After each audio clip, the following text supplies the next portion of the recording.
छत्रपती संभाजीनगर महापौर आणि उपमहापौर पदाचा तिढा अजूनही कायम आहे। एकीकडे भाजपकडून महापौर पदाच्या नावाबाबत प्रचंड गुप्तता पाळण्यात येते, तर या संदर्भात 6 तारखेला अंतिम नाव जाहीर होईल असं वक्तव्य भाजप शहर जिल्हाध्यक्ष किशोर शितोळे यांनी MCN न्यूजशी बोलताना सांगितले। महापौर पदासाठी भाजपने प्रदेश नेतृत्वाकडे काही नावे दिली आहेत। 10 फेब्रुवारीला छत्रपती संभाजीनगर शहराचा महापौर ठरणार आहे। मात्र अजूनही भाजपकडून कुठलीही महापौर पदासाठीची अधिकृत घोषणा करण्यात आलेली नाहीये।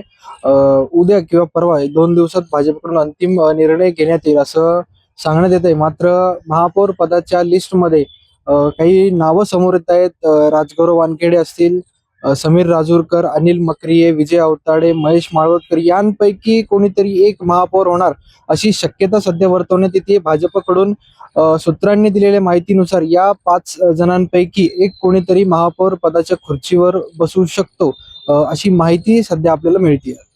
शहराचा महापौर कोण होणार हे 10 तारखेला ठरणारच आहे। त्यासोबतच भाजप उपमहापौर पद शिवसेनेला देणार की नाही हे देखील चित्र आगामी काळात आता स्पष्ट होणार आहे।